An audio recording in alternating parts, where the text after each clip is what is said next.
एकलव्याची गोष्ट द्वापर युगातील गोष्ट आहे। एकलव्य नामक भिल्ल जातीचा एक मुलगा होता।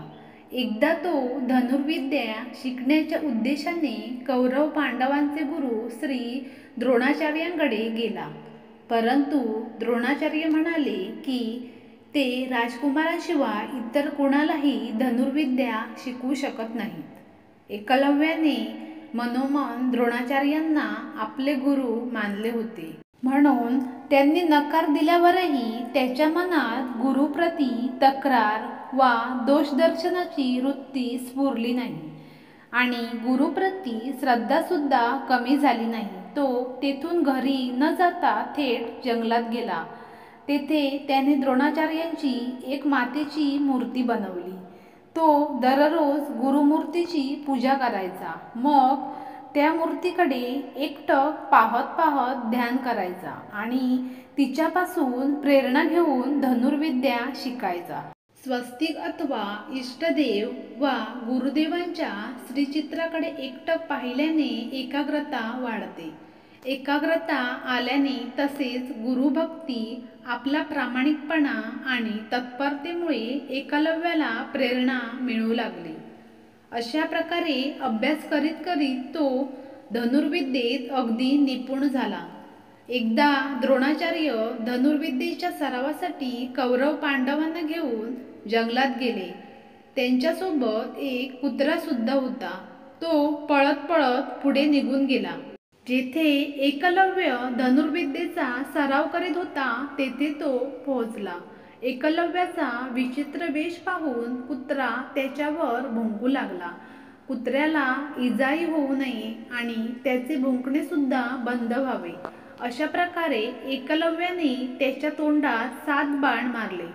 जेव्हा कुत्रा या अवस्थेत द्रोणाचार्यांकडे आला तेव्हा त्याची ही दशा पाहून अर्जुन विचार करू लागला की कुत्र्याच्या तोंडात इजा होऊ नये अशा प्रकारे बाण मारण्याची विद्या तर मला सुद्धा ठाऊक नाही।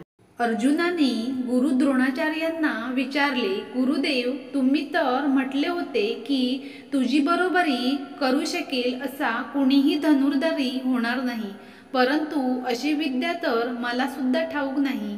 द्रोणाचार्यही विचारात पडले की या जंगलात असा कुशल धनुर्धर कोण असेल। पुढे जाऊन पाहिले तर त्यांना हिरण्यधनुचा मुलगा गुरुभक्त एकलव्य दिसला।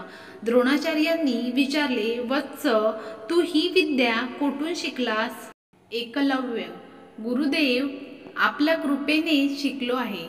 द्रोणाचार्यांनी तर अर्जुनाला वचन दिले होते की त्याच्यासारखा दुसरा कोणीही धनुर्धर होणार नाही, परंतु एकलव्य तर अर्जुनाच्याही पुढे गेला।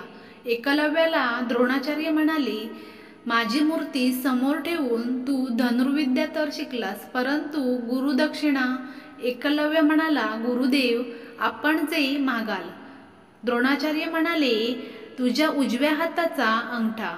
एकलव्याने क्षणाचाही विचार न करता आपल्या उजव्या हाताचा अंगठा कापून गुरुदेवांच्या चरणी अर्पण केला। द्रोणाचार्य आशीर्वाद देत म्हणाले, वत्स, अर्जुन धनुर्विद्येत सर्वात पुढे राहील, कारण मी त्याला वचन दिले आहे, परंतु जोपर्यंत सूर्य, चंद्र आणि नक्षत्र राहतील तोपर्यंत तुझे यशोगान होत राहील। एकलव्याची गुरुभक्ती आणि एकाग्रतेने त्याला धनुर्विद्येत तर यश मिळवून दिलेच, त्याचबरोबर संतांच्या हृदयातही त्याच्याप्रती आदर प्रगट केला। धन्य आहे एकलव्य, ज्याने गुरुमूर्तीतून प्रेरणा घेऊन धनुर्विद्येत यश मिळवले आणि अद्भुत गुरुदक्षिणा देऊन साहस, त्याग व समर्पणाचा आदर्श सादर केला।